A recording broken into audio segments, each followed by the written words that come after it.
Hello students, myself Dr. Nidhi Sharma, Associate Professor, Department of Chemistry, Government College, Kota. आज का जो हमारा topic है वो बीएससी पार्ट 1 के स्टूडेंट्स के लिए है factors affecting solubility of ionic compounds, या हम कहें कि आयनिक कंपाउंड्स को की विलेयता को प्रभावित करने वाले कारक। ऐसे कौन से कारक हैं जो आयनिक कंपाउंड्स की विलेयता को प्रभावित करते हैं? देखिए, आयनिक कंपाउंड्स की जो विलेयता होती है वो 3 एनर्जी के ऊपर निर्भर करती है। कौन कौन सी होती है? एक तो लैटिस एनर्जी, दूसरी हाइड्रेशन एनर्जी या हम इसको कहें सॉल्वेशन एनर्जी, और तीसरी जो होती है वो होती है एंट्रोपी चेंज। अभी ऐसे फैक्टर्स जो इन तीनों एनर्जी को भी प्रभावित करेंगे वही आयनिक कंपाउंड्स की विलेयता को भी प्रभावित करेंगे। इनमें सबसे पहले आता है dielectric constant, dielectric constant of the solvent. देखिए, डाइलेक्ट्रिक कांस्टेंट होता क्या है? डाइलेक्ट्रिक कांस्टेंट क्या है कि किसी भी पदार्थ में विद्युत आवेश को उदासीन करने की जो क्षमता है उसका जो माप है वो हम कहते हैं डाइलेक्ट्रिक कांस्टेंट। इसे एप्सिलॉन के द्वारा प्रदर्शित करते हैं। किसी सॉल्वेंट का एप्सिलॉन का मान जितना अधिक होगा वह सॉल्ट में आयंस के बीच फोर्स ऑफ अट्रैक्शन को कम कर देगा, और जिससे आयंस आसानी से अलग अलग हो जाएंगे और उनकी विलायकन ऊर्जा का मान बढ़ जाएगा। समझ में आ रहा है आपको? और देखिए, किसी भी सॉल्वेंट का एप्सिलॉन का मान जितना अधिक होगा उतनी ही अधिक उसमें आयनिक कंपाउंड्स को घोलने की प्रवृत्ति होगी। आयनिक कंपाउंड्स की सॉल्युबिलिटी उतनी ही अधिक होगी जितना एप्सिलॉन का मान अधिक होगा। डाइलेक्ट्रिक कांस्टेंट का मान जितना अधिक है उतना ही वो सॉल्वेंट जो है आयनिक कंपाउंड्स को अपने में विलय कर सकता है। अब हम यहाँ देखते हैं कि जो सॉल्वेशन एनर्जी है और एप्सिलॉन में क्या रिलेशन है। देखिए, solvation energy Hs is equal to होता है Z1 Z2 E²/2R इंटू 1 - 1/एप्सिलॉन। अब यहाँ देखिए आप कि जो सॉल्वेशन एनर्जी है वो क्या है? एप्सिलॉन के डायरेक्टली प्रोपोर्शनल है। Hs according to this equation directly proportional to epsilon, because high value of epsilon lower the value of 1/एप्सिलॉन। यदि एप्सिलॉन की वैल्यू ज़्यादा है तो 1/एप्सिलॉन की वैल्यू कैसी होगी? कम होगी, और 1 - 1/एप्सिलॉन का मान जो है वो कैसा होगा? इंक्रीज हो जाएगा। ठीक है। अब लेते हैं हम सेकंड जो है आयनिक चार्ज। देखिए, आयनिक चार्ज किसी भी पदार्थ की विलेयता जो है वो लैटिस एनर्जी और सॉल्वेशन एनर्जी दोनों पर निर्भर करती है, किंतु दोनों एक दूसरे के क्या है? अपोजिट है। ये दोनों एक दूसरे के क्या है? अपोजिट होती हैं। Both the energies are inversely proportional to ionic radii in different manners as shown below, है ना। एक तो lattice energy is proportional to 1/R plus R minus. R plus क्या है? कैटाइन की रेडियाई है, और R माइनस जो है वो एनाइन की रेडियाई है। लैटिस एनर्जी क्या होती है? Lattice energy is proportional to 1/R plus 1/R minus. तो यहाँ पे अगर हम देखें कि एनाइन की जो रेडियाई है वो कैटाइन की रेडियाई की तुलना में बहुत अधिक होती है, तो Hs is directly proportional to क्या होता है? कैटाइन की रेडियाई 1/R प्लस। जबकि जो लैटिस एनर्जी है वो एनाइन की रेडियाई के इन्वर्सली प्रोपोर्शनल होती है ना। तो अब आप यहाँ पे देखिए कि जो लैटिस एनर्जी है वो एनाइन की रेडियाई पर निर्भर करेगी, और जो Hs है सॉल्वेशन एनर्जी है वो इन्वर्सली प्रोपोर्शनल किसके होगी? कैटाइन की रेडियाई के। इस प्रकार अगर हम देखें तो एनाइन का साइज बढ़ने से, एनाइन का अगर साइज बढ़ेगा तो क्या होगा? लैटिस एनर्जी का मान कम हो जाएगा। देखिए, कैटाइन का साइज बढ़ेगा, कैटाइन की साइज बढ़ेगा तो सॉल्वेशन एनर्जी का मान कैसा होगा? कम हो जाएगा। अगर इसका इन्वर्सली प्रोपोर्शनल है ये, और एनाइन का साइज बढ़ने से लैटिस एनर्जी का मान कम हो जाएगा, अतः सॉल्ट्स की जो सॉल्युबिलिटी है वो बढ़ जाती है। तो जैसे आप देखिए इसमें magnesium fluoride, sodium chloride, sodium bromide, sodium iodide, इस सब में एनाइन का साइज बढ़ रहा है, तो क्या होगा, सॉल्युबिलिटी किसकी ज़्यादा होगी? एनाइन का साइज बढ़ने से क्या होता है, लैटिस एनर्जी का मान कम हो जाता है। लैटिस एनर्जी का मान कम होगा तो सॉल्युबिलिटी बढ़ जाएगी। तो NaF की तुलना में NaI की, सोडियम आयोडाइड की सॉल्युबिलिटी अधिक होगी। इसके विपरीत अगर हम देखें कैटाइन का साइज़, कैटाइन का साइज़ बढ़ेगा तो Hs का मान जो है वो कम हो जाएगा। कैटाइन का साइज़ बढ़ेगा तो Hs का मान कैसा हो जाएगा, कम हो जाएगा। तो यहाँ देखिए आप magnesium sulphate, calcium sulphate, strontium sulphate और बेरियम सल्फेट, अगर हम यहाँ पर देखें तो क्या होगा यहाँ पर कि सल्फेट तो सभी में कॉमन है, लेकिन कैटाइन का जो साइज़ है मैग्नीशियम से कैल्शियम का ज़्यादा है, स्ट्रोंशियम देन बेरियम।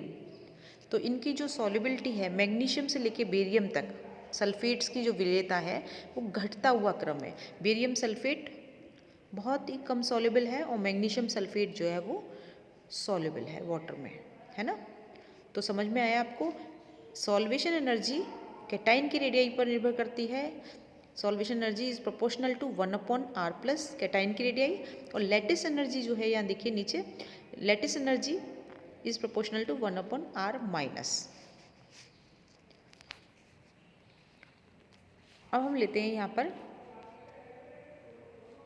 एक एग्जाम्पल ले लेते हैं कि sodium fluoride is more soluble than lithium fluoride. ये क्या है कि sodium fluoride is more soluble than lithium fluoride. Lithium fluoride की सॉल्युबिलिटी कम है और सोडियम फ्लोराइड की सॉल्युबिलिटी अधिक है। देखिए इन दो एनर्जी के अलावा एक तीसरी और एनर्जी है, वो क्या है, एंट्रोपी चेंज। एंट्रोपी चेंज कभी कभी क्या होता है, कैटाइन का साइज बढ़ने पर भी आयनिक कंपाउंड्स की सॉल्युबिलिटी बढ़ जाती है। देखिए कैसे, कि इसका कारण है सॉल्वेशन एनर्जी से जो उत्पन्न एंट्रोपी चेंज है। जब आयनिक कंपाउंड्स के कैटाइन और एनाइन का साइज लगभग बराबर होता है तो क्या होता है कि लैटिस एनर्जी और सॉल्वेशन एनर्जी जो है दोनों में कमी आती है, और ये कमी जो है सॉल्वेशन एनर्जी की तुलना में लैटिस एनर्जी में अधिक आती है।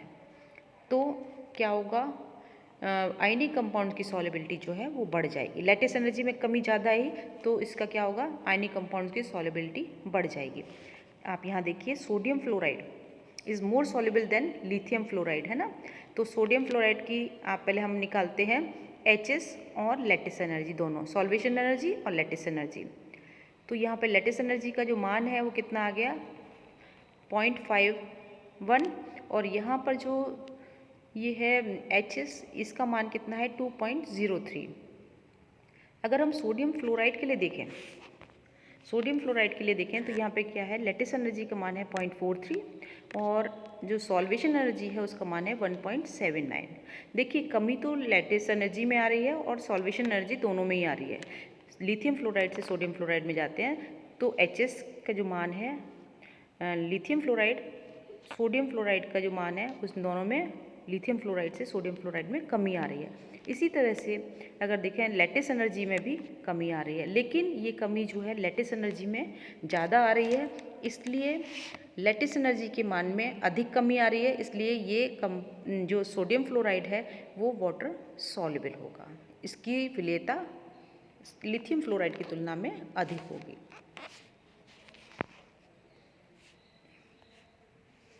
अब हम लेते हैं आयनिक चार्ज। देखिए आयनिक चार्ज पर भी आयनिक कंपाउंड्स की सॉल्युबिलिटी ज़्यादा निर्भर करती है बजाय आयनिक साइज़ के। आयनिक चार्ज पर ज़्यादा निर्भर कर रही है आयनिक साइज़ की। देखिए दोनों ही चार्ज बढ़ने पर बढ़ती हैं, लैटिस एनर्जी भी बढ़ेगी और सॉल्वेशन एनर्जी भी बढ़ेगी, लेकिन लैटिस एनर्जी का जो मान है वो सॉल्वेशन एनर्जी की तुलना में अधिक होता है, लैटिस एनर्जी ज़्यादा बढ़ती है। फॉर एग्ज़ाम्पल देखिए आप, ये हम ले लेते हैं इसमें ऐसे वो सल्फेट कार्बोनेट है, सल्फेट फॉस्फेट। कार्बोनेट पे -2 होता है, सल्फेट पे भी -2 है और फॉस्फेट पे कितना है, -3 चार्ज होता है ना। तो चार्ज सबसे ज़्यादा किस पे है, फॉस्फेट पे। तो फॉस्फेट की जो सॉल्युबिलिटी है वो कैसी होगी, कम होगी। इसकी लैटिस एनर्जी जो है, जो भी हम कंपाउंड लेंगे फॉस्फेट के, उनकी लैटिस एनर्जी का मान कैसा होगा, अधिक होगा, और इसकी सॉल्युबिलिटी जो है वो कम होगी। इसके साथ ही अगर हम इनके जो कंपाउंड्स ले रहे हैं, हम इनके पॉलीएनाइंस ले लेते हैं। पॉलीएनाइंस इनके जो कंपाउंड्स हैं, एनाइंस के कंपाउंड्स ले लेते हैं, तो इनकी जो है सॉल्युबिलिटी जो होती है उनकी, वो कैसी होगी, कम होगी। ठीक है। अब हम लेते हैं इलेक्ट्रॉनिक कॉन्फ़िगरेशन। इलेक्ट्रॉनिक कॉन्फ़िगरेशन में अगर हम देखें तो जो एलिमेंट्स के इलेक्ट्रॉनिक कॉन्फ़िगरेशन 8 इलेक्ट्रॉन्स अरेंजमेंट है, मतलब नोबल गैस कॉन्फ़िगरेशन है। और वो कैटाइंस जिनका स्यूडो इनर्ट गैस कॉन्फ़िगरेशन है, मतलब 18 इलेक्ट्रॉन्स का अरेंजमेंट है, तो उनकी पोलराइजिंग पावर अधिक होती है। किसकी अधिक होती है? 18 इलेक्ट्रॉन्स वाले की पोलराइजिंग पावर अधिक होती है, अतः वो एनाइन का पोलराइजेशन अधिक करेगा। और जब एनाइन का पोलराइजेशन अधिक करेगा, एनाइन को आसानी से पोलराइज कर देगा, तो कंपाउंड्स में कोवलेंट कैरेक्टर अधिक आ जाएंगे। कोवलेंट कैरेक्टर अधिक आने से क्या होगा, उसकी जो सॉल्युबिलिटी है वो कम हो जाएगी। जैसे सोडियम क्लोराइड, ये सिल्वर क्लोराइड, क्यूप्रस क्लोराइड, या हम यहाँ पे देखें HgCl2, तो इसमें इनकी जो विलेयता है वो जल में कम होती है in comparison of NaCl, KCl, MgCl2।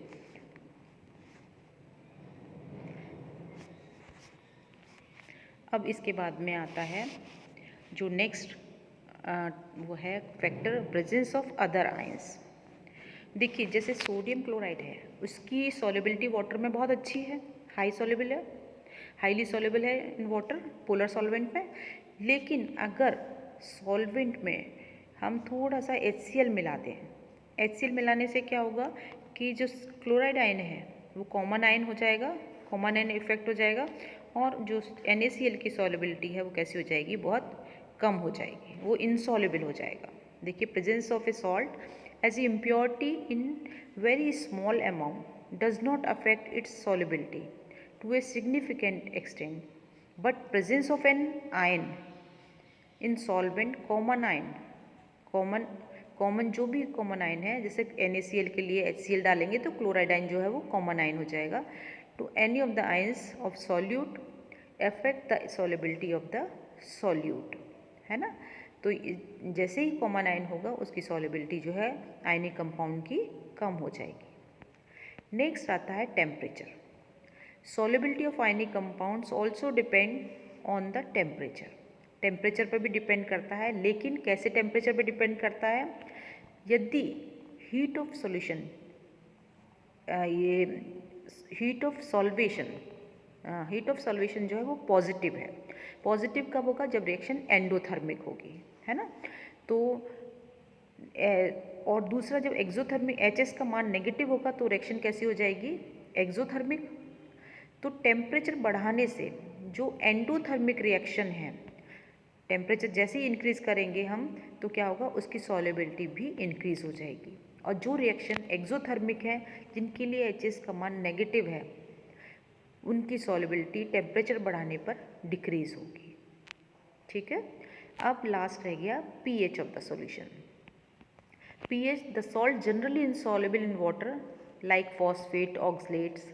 आप जानते भी हैं फॉस्फेट, ऑक्सलेट, ये जो सॉल्ट होते हैं वो वाटर सॉल्युबल नहीं होते हैं ना, बहुत इसकी सॉल्युबिलिटी बहुत कम होती है। लेकिन जैसे ही हम मीडियम एसिड करते हैं, उसमें थोड़ा सा सॉल्वेंट में एसिड मिला देते हैं, तो क्या होता है कि वो इजीली सॉल्युबल हो जाते हैं। क्यों? क्योंकि वो इसके प्रोटॉन से रिएक्शन करके एसिड बना देते हैं। देखिए यहाँ पे Ca3PO4 twice plus 6 hydrogen ion, तो ये क्या बन गया, H3PO4 और 3 कैल्शियम जो है वो अलग हो गया। तो ये जो है जैसे ही मीडियम एसिडिक करेंगे तो उस कंपाउंड की, आयनिक कंपाउंड की सॉल्युबिलिटी जो है वो बढ़ जाती है। ठीक है स्टूडेंट्स, समझ में आ गया आपको? Okay, thank you.